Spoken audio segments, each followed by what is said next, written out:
Live from the Washington, D.C. area, it's the Emerald Planet. All the ecology news that our viewers want to know. Now, here's your host, Executive Director of the Emerald Planet, Dr. Sam Lee Hancock. Welcome to the Emerald Planet as we come to you on a monthly and weekly basis from Washington, D.C. in the United States, looking around the globe for those 1,000 best practices, the technologies, services, and products that are making a difference as we move through the 21st century. And as we go to a planet that may have 9 billion people by 2050, how are we going to be able to take care of all these people on planet Earth and give them an increased quality of life? But what we're going to be talking about today is the dramatic changes as far as the climate is concerned, and also what is happening in the state of Alaska, which is America's Arctic zone area. And so we have a real expert that's joining us from Anchorage, Alaska. This is Carven Scott. He's the regional director for NOAA. He's going to define that, and the National Weather Service in the Alaska region headquarters, and also the lead for the NOAA Alaska regional team. He's coming in by Skype. And right beside us is our good friend who comes out on a fairly regular basis with us, Charles. He goes by the name of Chuck H. Botwick. He is the president of the CHF Infrastructure Technology and Marketing Group, LLC. And welcome, Chuck. Always great to be here, Sam. Glad to have you. And Carven, I think you're with us already by Skype. Yes, I am, Sam and Chuck. Good to talk to you this afternoon. Well, we're glad to have you, and thank you for coming in all the way from Alaska. So one way or the other, we get you back into Washington, D.C., and thank you for joining us. But tell us what NOAA actually stands for, and then what is the vision and the mission of NOAA and the National Weather Service? Sure, Sam. Great question. NOAA is the National Oceanic and Atmospheric Administration. It's the parent organization of the National Weather Service, which is NWS abbreviation. The NOAA National Weather Service, we are under the Department of Commerce. Well, looking at Alaska, this is a huge area, and we're going to show this superimposed over the, the mainland of what they call the lower 48 map. We'll see that in just a minute. But tell us a little bit about the National Weather Service. Many people are familiar with that, listen to the reports, but what's the National Weather Service like in Alaska itself? That's another really good question, Sam. The National Weather Service here in Alaska actually has all the same missions as the missions of the National Weather Service in the lower 48 or Hawaii or in Puerto Rico. And that includes severe weather, believe it or not. We actually have tornadoes in Alaska. But we have hydrological mission, and one of the two main missions that we really focus on in Alaska because of the importance to Alaskans is the aviation services, because the lack of roads in Alaska, and of course the focus on the marine and hydrological, on the water in essence. Yeah, it's amazing the diversity of what you're covering up there that may be similar to some of the National Weather Service products down here in the lower 48. But again, you really do have a challenge because of where you are and actually being a part of the Arctic zone. So looking at the National Weather Service and being part of the Arctic, how does that make the duties that you're doing even much more challenging than what people could think of in the lower 48, or maybe even a place like Hawaii or some of the territories like American Virgin Islands, Puerto Rico, or Guam? No, that's a really good question. And that's one of my favorite slides that you had up there. It really shows how large Alaska is. And we have several operational units, some of which are unique here to Alaska, in Alaska, to the National Weather Service. As you can actually see that the area that we support, both oceanic and over in land, covers approximately the same area as about 50 to 55 weather forecast offices in the lower 48. In fact, as we all know, Alaska is the largest state, and as I tell my family and friends down in Texas, where I was born and raised, is that they don't quit making jokes about Alaska. We're going to cut Alaska in half and make Texas the third largest state. But we have 3 forecast offices really that cover the same area as approximately 50 forecast offices in the lower 48, and that it can be quite a difficult mission at times, especially with where Alaska is in relation to what we call the storm track, because there's rarely a dull moment forecasting the weather. And I know the slide you have up there is very typical of the sort of wrapped up weather system we talked about, that low there, which is in the Gulf of Alaska, that was actually pushing precipitation in clouds, obviously, into south central Alaska. And we deal with that literally 12 months out of the year. That is just amazing. I have some slides. I'm going to share those. But Chuck, I think you have the next question. Go ahead. Yeah, hi, Carven. How are you? Hey, Chuck. How's it going? Where did you undertake your university studies, and how does that relate now to your current duties with NOAA and the Weather Service? It's really interesting. Born and raised in Texas, of course. Did undergraduate work, got my undergraduate degree in meteorology and computer science at Texas A&M.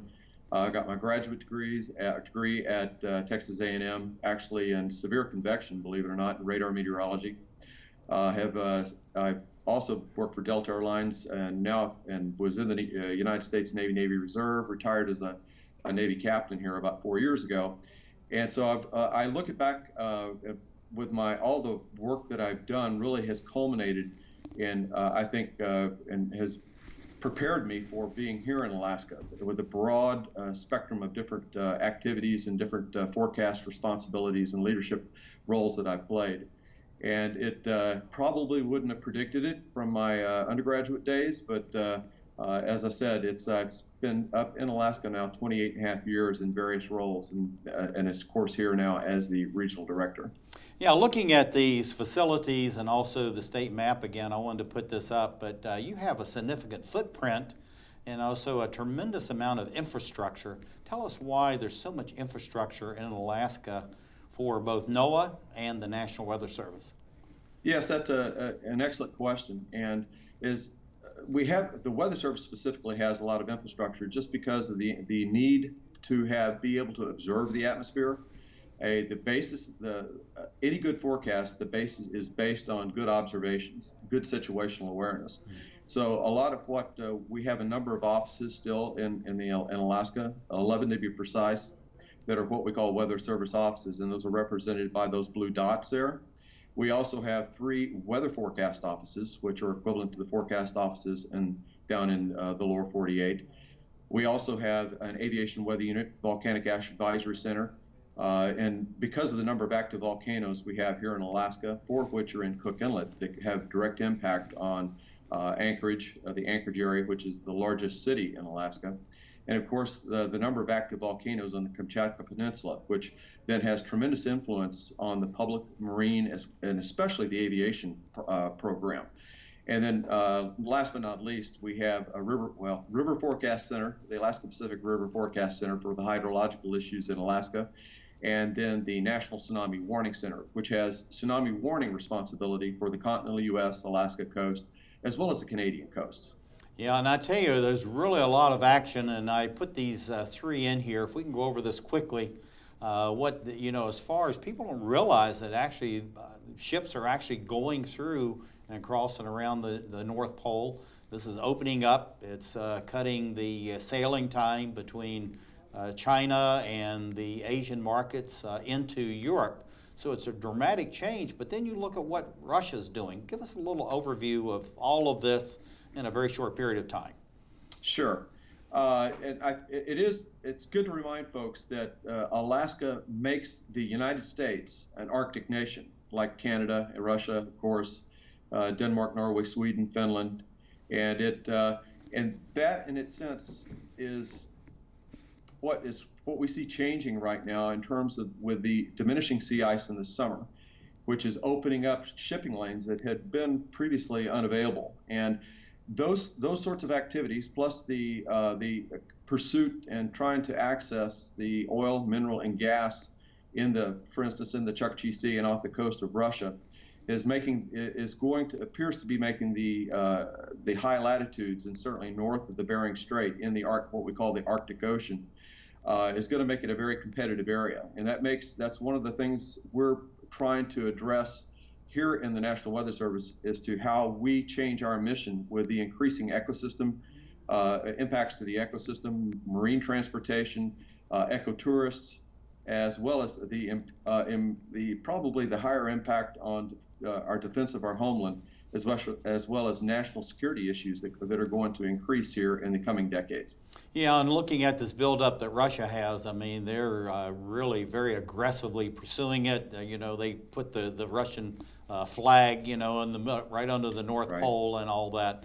So there is a tremendous amount of competition going on. But I know you have a lot of partners, customers, and stakeholders. Chuck, I think you have a question about that. Right, Carven, following up on your question and discussion, tell us about your domestic as well as international collaborations and why these are so important. Great question, Chuck. We have a number of what we call deep relationship core partners here in Alaska, and we identify these deep relationship core partners as ones that we can provide specific meteorological, environmental, oceanographic information to, so that they indeed can spread that information to a broader audience. And most of those, what we identified deep relationship core partners, are those that end in .gov, that we actually work directly with, embed with, and provide very specific information to. United States Coast Guard is one that we really are hand in hand with on a daily basis, whether it be search and rescue, potential restoration and recovery in a spill, because a lot of the waters here in Alaska are in ecologically sensitive areas with wilderness areas. We also have very close relationships with the United States Geological Survey for climate, volcanic ash, and as well as hydrology. Bureau of Ocean Energy Management with their management of the drilling activities in the offshore areas. And then internationally, we are literally joined at the hip with our friends across our adjacent border with the Canadians, with what's called Meteorological Services Canada. And we have an ongoing bilateral that we've been involved with them for a number of years to try to ensure that we are providing internally consistent products and services for common customers. Because if you're a mariner going from Port of Tacoma to across the Pacific or coming to Alaska, you really don't care where you get the information. You want to make sure that you just care if the information is correct and is consistent. Yep, and this is Carven Scott. He is a regional director for NOAA, the National Weather Service, Alaska Region Headquarters, also the NOAA Alaska Regional Team. Chuck Botwick is sitting right beside me. Thank you for being here, Chuck. And thank you, viewers, for being with us as we talk about this most interesting topic of NOAA, the National Weather Service, and what's happening in the Arctic region as we create the Emerald Planet. Stirred it, drowned it again, and now just feel if it's cold. Yeah. Cool.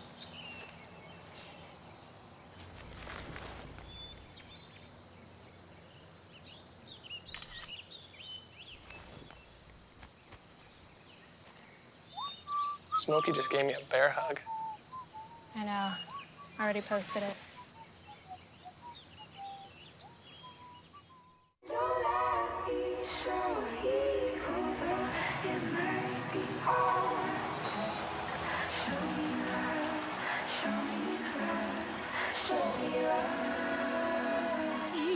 I got a creak in my neck, limp in my step, cramping in my muscles every time I try to flex. The better the ones get on. Very exciting, all that I could do was remember you.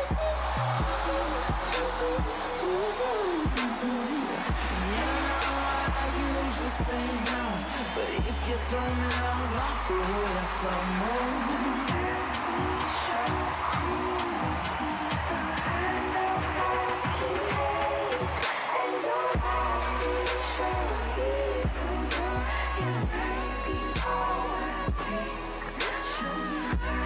It's a big responsibility. Oh, it's huge. I know, it's huge. And the salary. Oh my god, yes. I mean, Right? like, I was about to move in with my parents, and right before, yeah, so this saved me. I really believe in you, you know? Thank you. It's nice to hear that from someone. These are cool. Did you, what did you?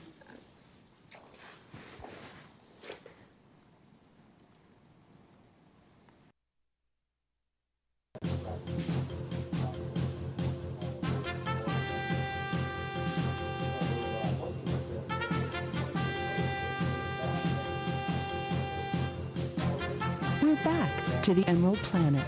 Here again, your host, Dr. Sam. Thank you for being with the Emerald Planet as we come to you on a week-to-week basis from Washington, D.C., as we look around the globe for what we call the best of the best, those best practices that are making a real difference as we move through the 21st century. And by the end of this century, we may have 12 to 13 billion people on the planet, almost double what we have now. So how are we going to be able to take care of them at that time? But one of the places that we're looking at very closely is the Arctic area and also Alaska, which makes America an Arctic country. And we have a gentleman who's a true expert on this whole topic. This is Carven Scott. He's the regional director for NOAA, the National Weather Service. He's in the headquarters there in Alaska, and also he's the lead for the Alaska regional team. He's coming in by Skype, and right beside me is Charles Chuck H. Botwick, who is the president of CHB Infrastructure Technology Marketing Group, LLC, and thank you for being with us. My pleasure. And Carven, I think you're back with us as far as Skype is concerned. That's correct. I'm here, Sam. Glad to have you. And we're going to be talking about this warming Alaska. Now, what do we really mean by warming Alaska? You live there on a full-time basis. You love being in Alaska. That's correct. But it seems to be some changes going on there as far as the weather and the environment. Tell us about some of those changes that you've seen since you started living there. Sure. Great question there, Sam. I've lived here since 1990, and in my 28 and a half years that I've been up here, we have documented changes to things like sea ice, and that is really probably the most significant thing that we have been able to document. And it's not just what we call fast ice or pack ice, people might refer to out in the middle of the ocean, but also the formation of what we call coastal shore fast ice. And what has happened is we see that with the warming waters and this over the last couple of decades, the warming of the air, we see the ice forming later, especially the shore fast ice, and also breaking up earlier. And then on top of that, we also see the warming of the permafrost and the melting of the permafrost, certainly in the coastal areas.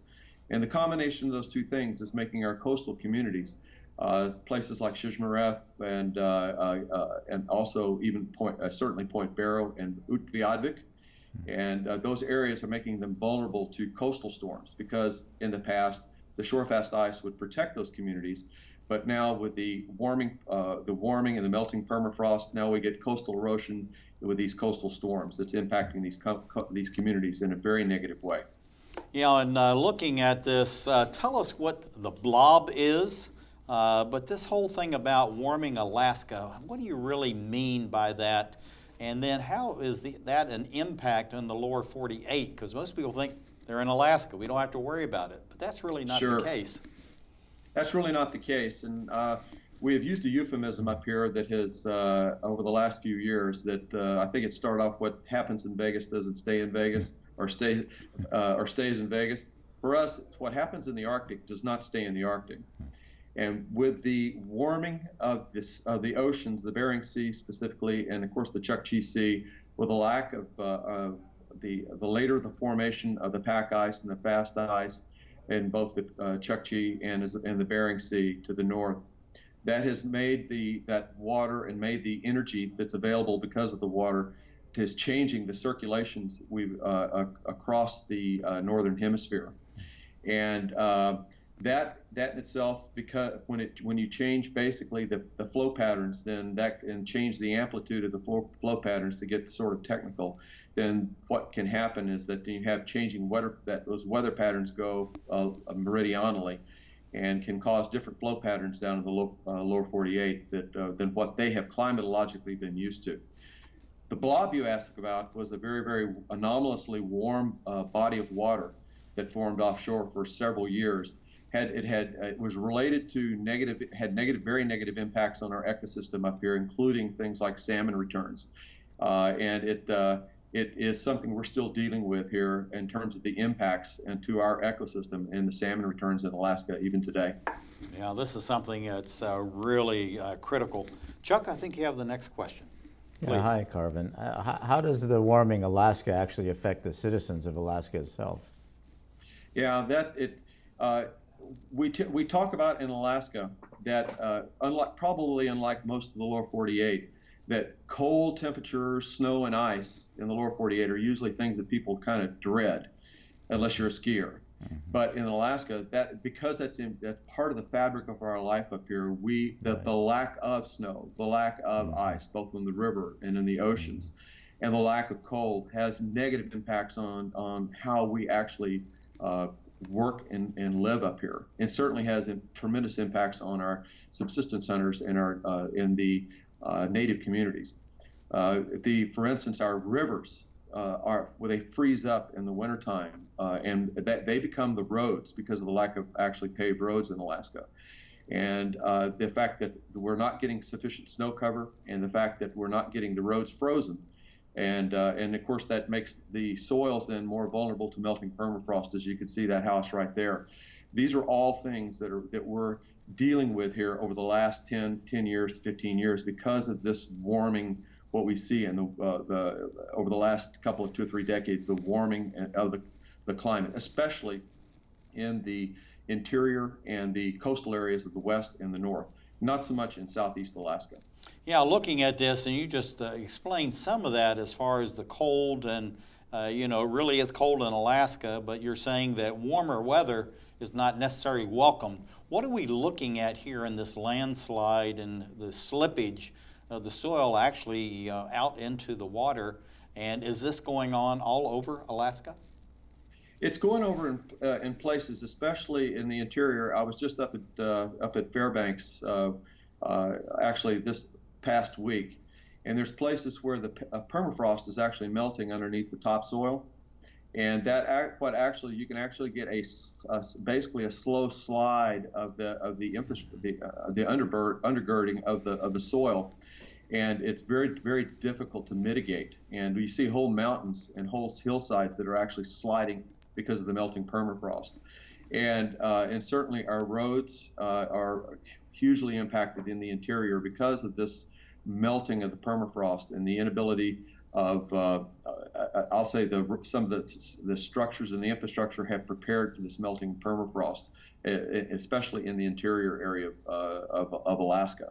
Not so much on the North Slope, because the North Slope they have probably built there, especially in the Utqiagvik area, where they've built infrastructure up on pylons and things that are insulated. But this shows you some of the challenges you have as far as nature is concerned. And so when you're looking at it as far as the early snow melt, how is that, and I think we're looking at some of the impacts of that. How does that really impact Alaska and Alaskans? Yeah, the lack of snow, and certainly the early snow melting earlier and coming later, it has a hugely negative impact to our hydrological systems here in Alaska. And a lot of the roads, especially in the North Slope, where there's still drilling, obviously drilling for oil and gas up at Prudhoe Bay and Dead Horse area, the inability to build what they call these ice roads. And the ice roads now, because of the understructure of the roads, and because the soil or surrounding it is not freezing as solidly as they have in the past, it's making the transportation in the wintertime much more difficult than it was in the past. And so there's the whole issue of the lack of snow and also the snow melting earlier is having adverse impacts on literally on the traditional ways that we have operated here in Alaska, both for the native communities that on the subsistence lifestyles, and then of course within the cities of Alaska. Yeah, and also you're a water-rich area, but when you look at the receding as far as the glaciers are concerned and the snowpack, and then you can see how the water is actually receded from around the lake. What are you seeing as far as the water table is concerned across Alaska, or does it depend on which region you are living in as to the amount of impact that you'd be having? We're really seeing especially some immediate impacts down in southeast Alaska right now. For instance, southeast Alaska is undergoing a drought. The water systems there, the rivers are not very long, and they're very much dependent on the headwaters, which should have a lot of snow up there. And with potentially less snow and different rainfall patterns to supplement the snow melt, again, there's potential impact again for those the dams and hydro generation and water supplies down in Southeast. More importantly, without the lack of water and snow cover in the interior, we're making ourselves more vulnerable to the invasive species like a spruce bark beetle that is killing tens of millions of trees in Alaska, which then, as you can see there, these dead trees standing then makes them much more vulnerable to wildfires, which is we've seen some over the last 15 years, seen 3 really, really big fire seasons where we were burning in excess of 5 million acres in Alaska, which is a lot of territory. That's a lot of territory, and also you see how close it is to a lot of these oil pipelines. Chuck, I think you have the next question. Carven, you were talking earlier about the impact of spring and the snow melts. Yes. What about summers for Alaska and Alaskans? What are the impacts there? Yeah, it's another really good question. Again, related to the warm temperatures. We've had a number of relatively warm summers, and compared to our 30-year average, especially along the north coast and in the interior of Alaska. Actually, this past June was one of the cooler ones we've had here in South Central, but that was preceded in previous years with an unusual number of days in excess of 70 to even 80 degrees. I know that doesn't sound very warm to those that lived out at the D.C. area, but for Alaska, which is really geared towards climatological temperatures much, much cooler, and it's really the sort of change that we're starting to try to get our grasp around, because we really have to sort of understand what we project over the next 10 to 15 years. So we're starting to think about, do we need to be thinking about different infrastructure? Do we need air conditioners in 15 to 20 years, which nobody has up here in Alaska, to be perfectly honest. Well, thank you for answering that, because we really want to talk about the changes you're going to be seeing over the next 5, 10, 15, even 20 years. And Sure. I think you've answered that for us already, and thank you for sharing it. But I'm leaving up this burn scene you have here as far as the forest, because timber is another mate, as well as the oil and natural gas, and so all of this is actually in play as far as where we're going to be going over the next, to 2050 as we create the Emerald Planet. So, I just moved in with this family, and it's embarrassing. The little one, he likes to go outside and crawl around in the giant litter box. I don't know what he's doing. I mean, I was born and I knew how to use the litter box. Look at that. That's disgusting. Oh, poop already. You're making me nervous. Oh, okay, I can't look at this anymore. I really hope he grows out of this, for his sake. So how was work? It was 1,300 hours. My math class from 302 was in the trenches. Davy Roth had it the worst. Fractions were coming at him left and right. He just didn't get the damn things. 2 days ago, I tried to teach him what 1/4 of 1/2 was using different sizes of blocks. Yesterday, I tried again by dividing up pizza. Both missions failed. Oh, no. But today, I was ready. I created a combat math game where the only way to beat the enemy is to out-fraction them. Davy conquered every last denominator. My game was so successful, the principal is deploying it to math squadrons all over the school. Anywho, how was your day? Oh, today my boss treated the office to salad wraps. Salad wraps. I know. 150 over 90. 180 over 111. 160 over 110. I had a stroke. This is what high blood pressure looks like. You might not feel its symptoms, but the results from a stroke are far from invisible or silent. If you've come off your treatment plan, get back on it, or talk with your doctor to create an exercise, diet, and medication plan that works for you. Go to loweryourhbp.org. If I would have followed a treatment plan, I would not be in this situation.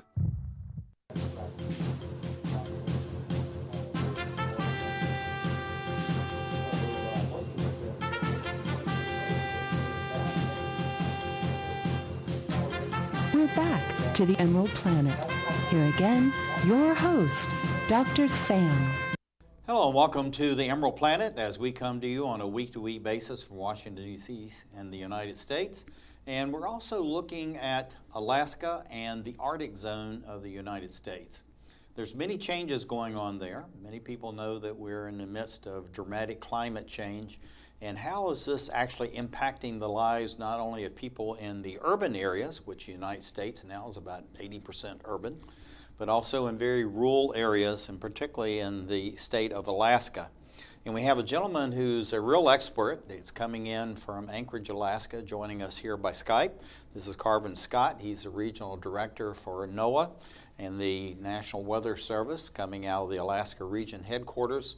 Also, he is the lead for the Alaska Regional Team. And right next to me is Chuck Botwick, our good friend, and doing all kinds of infrastructure and technology things. And really, we're going to have you come back on and talk about some of the exciting things that you're doing through CHB. Carven, I think you're here with us as far as Skype is concerned. You're back? Yes, sir. Yeah, we're going to be talking about the sea ice, and we want to define what actually sea ice means, the conditions and changes there, but also the linkages that you have to the indigenous peoples in Alaska. And probably a lot of people don't really realize you know, the native Alaskans, where they are, the importance, and also some of the major corporations that work particularly with a lot of the agencies in Washington, D.C. So tell us a little bit about the indigenous peoples there and why they are so important to the work that you're doing at NOAA and with the National Weather Service. Good question there, Sam. And there are well over 230 different identified, recognized tribal entities in Alaska. And I think probably one of the misconceptions is that the tribal or the native entities in Alaska are one kind of amorphous group, and certainly they're not. Between the Haida Tlinkits in the southeast and the Athabascans and Aleuts to the Yupik speakers and the Inuits in the north, that they all have different cultures and traditions, and they're all dealing with the changes that we're seeing in the climate over the last 20 to 30 years, and especially there we're seeing things changing in the western portion and the central portion of Alaska, and of course the north slope area, where we see melting permafrost and of course changes in the sea ice conditions that are directly impacting the way of life and the cultural traditions. Now we're looking at these maps, and this is something that's generated through NOAA and the National Weather Service. Why all the red area that we're looking at here, and is that some kind of negative impact, or what are we looking at here, and how it relates not only to Alaska and the Arctic region, but also the lower 48? Sure. Those actually are maps that we generate on a daily basis out of our Alaska Sea Ice Program and out of the Anchorage Forecast Office in Anchorage, Alaska. And that the picture on the left indicates sea ice concentration, and that concentration is basically anywhere from no sea ice, which would be the blue, and the red is 100% ice coverage. And then the image on the left has to do with first-year ice or multi-year ice, and which really is related to thickness. And then what you have on the bottom there is the daily the sea surface temperature analysis. And all of those things are very, very important, as we've talked about, that what happens in the Arctic, what happens in Alaska does not stay in Alaska. So changes in sea ice, changes in sea surface temperature will have an indirect impact on weather conditions, as with changing weather patterns across Alaska that will relate to potential impacts in the lower 48. Now, looking at the 5-day forecast, and of course you go out further than that, who are really depending on these reports, and how does that directly impact not only the day-to-day living of the citizens of Alaska and the Arctic zone, but also the businesses that are located there? Good question. Literally everybody who lives in Alaska is either indirectly or directly impacted by sea ice. For instance, the Port of Anchorage has experienced sea ice for periods of up to 2 to 3 months every year, and it's 93% of the commerce that comes into Alaska flows through Anchorage. And so if we get sea ice impacting Anchorage, then it could actually have a direct impact on our national commerce. Certainly the ice edge out in the Bering Sea, the biggest crab fishery, if you like red crab or golden king crab, that watch the deadliest catch, it's out there in the sea ice on the Bering Sea. Getting that sea ice right, the concentration in the sea ice edge is very important. And then, of course, getting the understanding where the ice is in terms of shore-fast ice is extraordinarily important for those who live in the coastal areas, because the potential for if the shore-fast ice doesn't form properly or starts to break away, can make those communities vulnerable to storm surge and to what we call EVUs, which is an ice shove due to the wind and current moving the sea ice onto the shore, potentially impacting infrastructure. Now, looking at sea ice, how would you define sea ice? Why that definition is important, and do you have different types of sea ice? Because supposedly there's very different words used for different types of snow. And then how does that relate into the daily, the 5 days, the monthly forecast that you're sending out to everyone in Alaska and the Arctic zone that really needs to have this information? Yes, there's actually several different kinds of sea ice as we define it from a physical parameter perspective. There's certainly the first-year ice, and that's what we experience, and certainly in Cook Inlet and in the Bering Sea, and even in the Chukchi Sea, which is ice that forms during the 1 year and then will melt out in the warm season. In the deep Arctic and, of course, along the Canadian coast up the northern archipelago, Ellesmere Island, we have a predominance there of what we call multi-year ice that is many, many years old. And in between, there's 2 and 3 year ice. And so the thicker the ice is usually the older the ice. And so the more thick ice, the more the ocean's protected from it, or the more the ice is protected from melting. Mm-hmm. And so all those, this is what we watch, our sea ice program and also the National Ice Center there in Maryland. What they watch in terms of the balance between and how much multi-year second, third year ice there is. Also, we tend to break it down in terms of fast pack ice, you might call it, which is the ice in the open ocean. And we separate that, of course, from what we call shore fast ice, and that which locks the ice directly into the land, and which protects those coastal communities. Yeah, we're showing some slides here from different years and the impact that all this change is having on Alaska and the Arctic region. Chuck, I think you have the next question. Carven, you're talking about a lot of ice out there. What are Yes. the kind of hazards that are facing the open ocean? Yes, probably the thing that people don't really realize, those that do fishing, of course, and are part of marine transportation in the Bering Sea, is the impact of the cold air flowing off the ice and picking up the droplets off of the open ocean. And that causes what we call freezing spray on marine vessels. And that freezing spray can be some of the most deadly things we deal with. And we are very strong program forecasting sea ice because of the number of fatalities we've had over the last 40 to 50 years, which have been diminishing because of a number of issues, but somewhat related to the quality of the forecast actually we're putting out. Also, sea ice there, you can see that that's actually an image that was created during the 2015 drilling season where Shell Oil was drilling in the Chukchi Sea, where we directly supported the Bureau of Ocean Energy Management, who's tasked to basically oversee that drilling activity. You know, we didn't support Shell. What we did is support our deep relationship core partner, BOEM, in their management of that activity to ensure they were doing it safely. Now, looking at this freezing spray as long as this sea ice, I know you say this is one of the most dangerous things, is in the lower 48 we kind of think of aircraft and the buildup as far as ice in the wintertime on the airplanes. Is this similar to what you're having as far as the ocean-going vessels you have, large and small, and does it have the same disaster potential as the buildup of ice on the aircraft in the lower 48? It's a little different mechanism by and large in some cases, but the end result is the same. For a vessel, it basically, what keeps the vessel above the water, of course, is where the center of gravity is.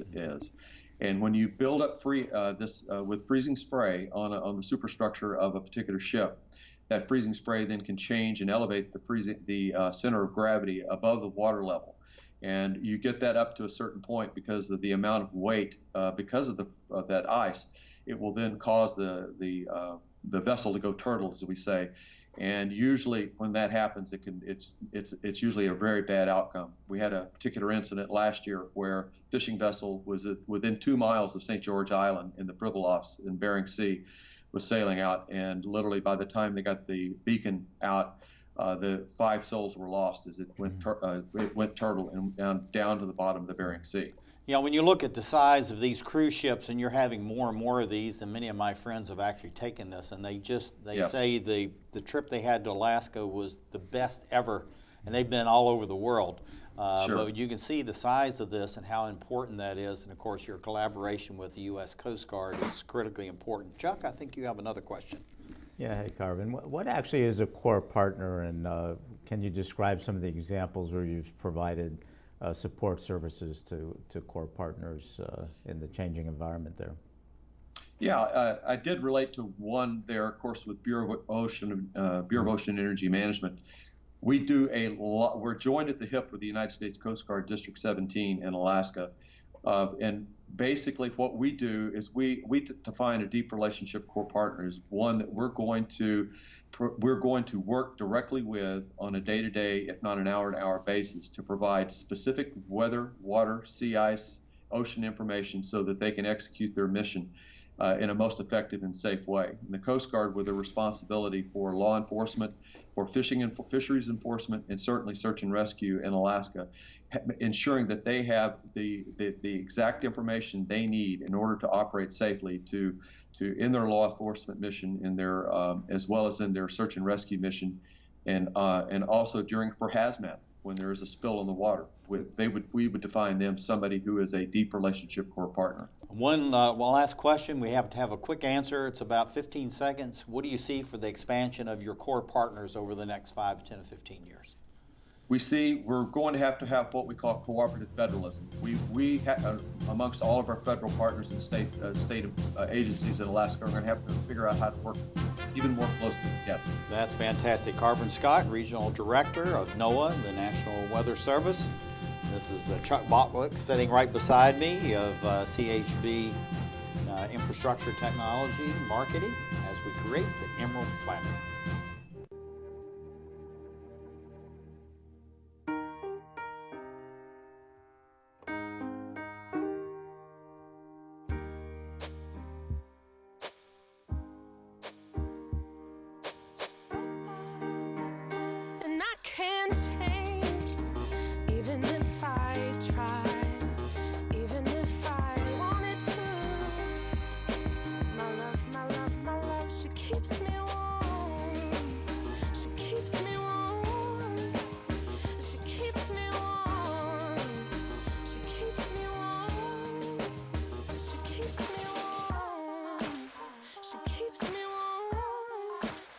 We are neighbors and best friends. I love my sister. My heart doesn't see race. Love is love. Our family is no less than any other family.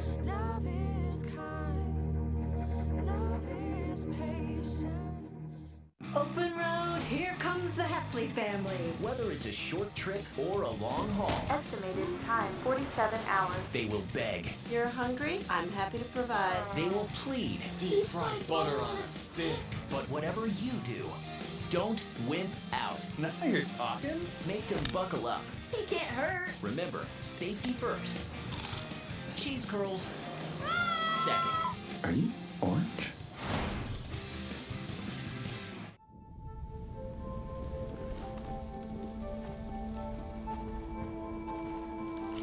Eva Marie smoked 12,000 packs of cigarettes over 15 years. She quit, and now there's a new lung cancer screening that could save her life. You stopped smoking, now start screening. No matter how much you smoked, early detection could save you. Talk to your doctor or learn more at savedbythescan.org.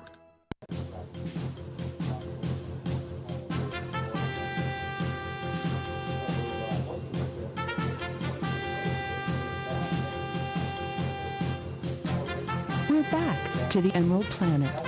Here again, your host, Dr. Sam. Hello and welcome to the Emerald Planet. I'm Dr. Sam Hancock, President, Executive Director of Emerald Planet, the Emerald Planet TV. And we come to you on a week-to-week basis from the United States, Washington, D.C. specifically, as we look around the globe in 144 different nations, looking for those 1,000 best practices, technologies, services, and products as we move through the 21st century. And as we do that, we're looking at the various critical issues that are facing not only the United States, but the whole globe. And we have a gentleman that's joining us all the way from Alaska, Anchorage to be exact. This is Carven Scott. He's the Regional Director for NOAA and the National Weather Service, and Alaska Region Headquarters, and the lead for the NOAA Alaska Regional Team. He's coming in by Skype. And then we have our good friend, is Charles Botwick, sitting right beside me, CHB Infrastructure, Technology, and Marketing. And thank you for being with us and being our pleasure. In-studio backup. And Carven, I think you're back with us by Skype, sir. Yes, I am, sir. How are you doing? I'm doing great. Thank you for being here. I know that you live up in the Alaska area. You've really enjoyed your time there. But there's a catchphrase that you had mentioned once before, and I want to ask this again. We have a little more time to spend with it. What happens in the Arctic does not stay in the Arctic. Why is this becoming almost a catchphrase? Because when I talk with people from Alaska, the Arctic zones, other countries that are Arctic nations like the United States, this just keeps coming up over and over again. What is the real meaning of this? Really good question there, Sam. It really has to do with what we see over the last several decades in terms of the warming going on. And we see changes in the sea ice, we see changes in the permafrost, and then especially there in the Bering Sea and in the Chukchi Sea, with the warming waters, that's impacting, literally warming the lands here in Alaska. And that as we say, what happens in Alaska, what happens in the Arctic doesn't stay in the Arctic. That has the ability to then change the weather patterns, what we call the amplitude of the flow patterns, which then could have a direct impact on the weather patterns in the lower 48. Now, this is the first time we've really had this map we have here, Carven. Tell us the nations that make up the Arctic Council, and why is it so important that we have this open communications going on among these different nations? And what are some of the main issues we're dealing with right now among these nations? That's, again, a really good question, a really good statement that of course, the U.S. is an Arctic nation because of Alaska. And certainly Russia, Canada, there's Norway, Sweden, and Finland there. And then of course, there's Iceland, which you can see there between Greenland and the Scandinavia. And last but not least is Denmark. And what makes Denmark an Arctic nation, of course, is it's the province of Greenland.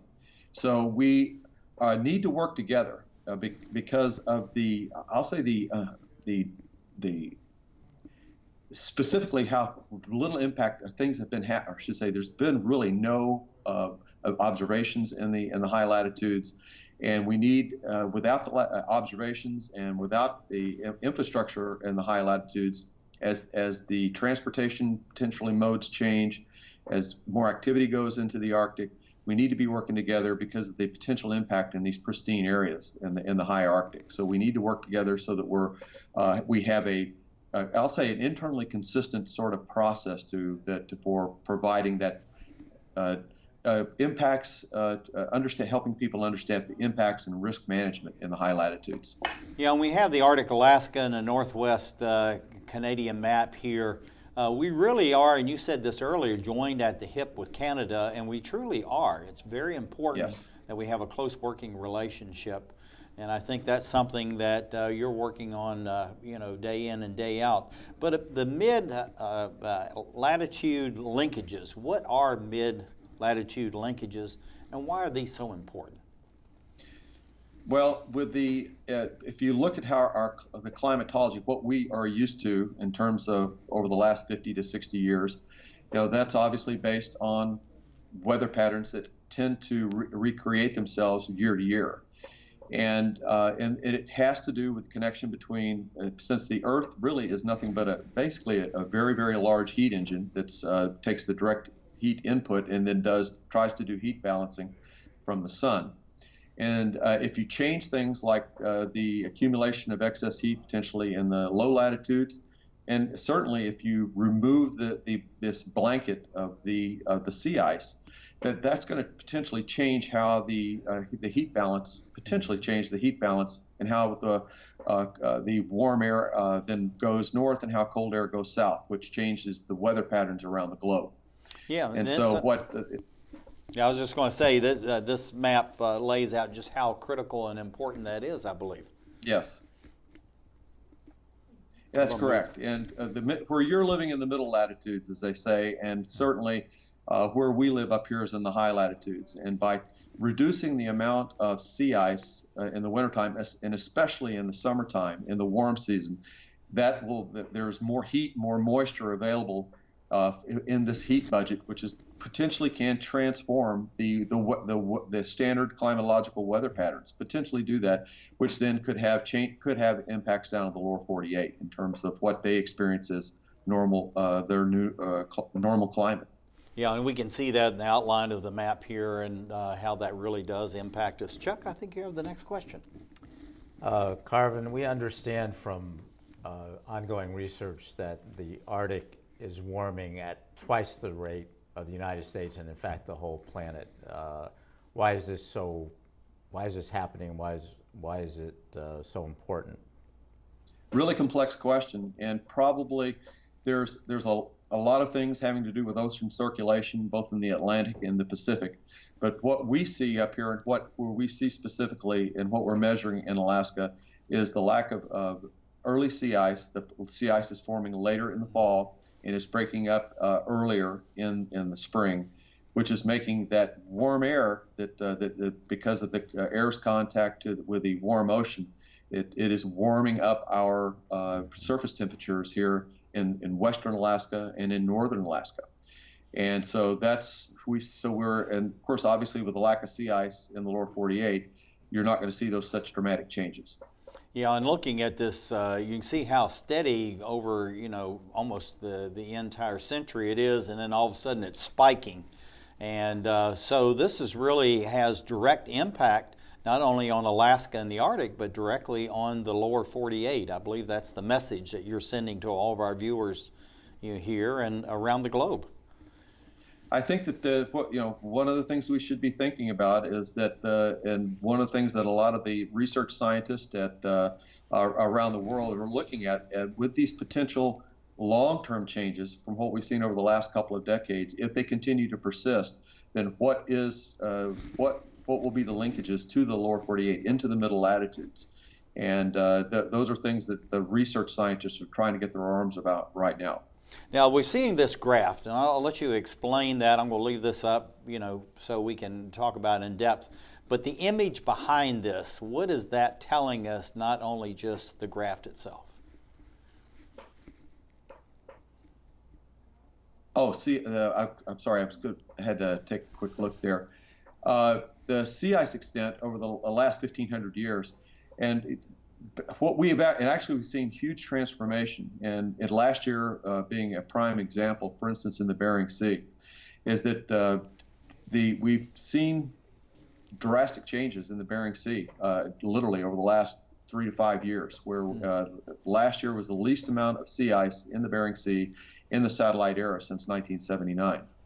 And more importantly is the lack of multi-year ice. Multi-year ice is ice that stays in the Arctic from more than one season, and actually more than 2 seasons.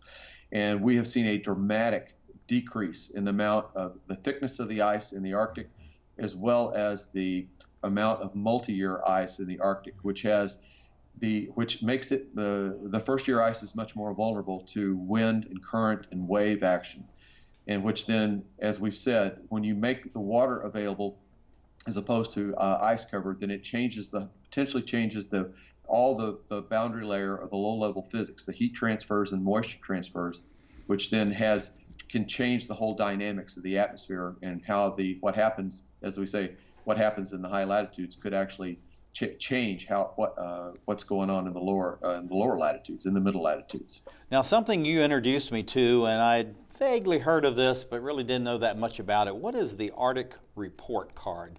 And why is this information so important both to weather and the environment? The Arctic Report Card is a document. It's a paper that's put out on every year that basically it's kind of a State of the Union message, for lack of a better word, but it's we bring in a number of different scientists with different backgrounds, and they try to look and see what is happening, and based on current information, and certainly current outlooks, to try to put into one document what is actually going on in the Arctic, both from a physical perspective as well as the actual ecosystem and environment.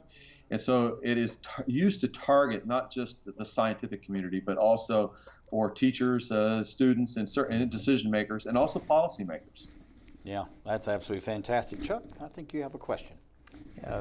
Carven, there's not a lot of data historically on the vast Arctic, and we're in a world that thrives on information. Sure. What's being done to collect and gather more information throughout the Arctic? Having lived up here 28 and a half years and we deal daily with the lack of observational capability in situ weather and water and sea ice, and as well as ocean information, because of the difficulty of maintaining and installing and sustaining these sort of observational capability. What we're counterbalancing that with is using our NESDIS, which is our satellite group inside of NOAA, is launching more satellites, polar orbiting satellites. We just within the last year launched what's called JPSS-1, and it has given us, I'll say from a remote sensing perspective, the ability to then monitor the high latitudes in the Arctic in a way. Carven, we're going to lose you. What do you see for the National Weather Service and its expansion over the next 5, 10 to 15 years? We're going to be transforming how we do business. We're going to be adding professional capability to address this changing going on here in high latitude. This is Carven Scott, Regional Director of NOAA and National Weather Service. This is Chuck Botwick. Thank you for being with us as we look around the globe, looking at the Arctic as we create the Emerald Planet.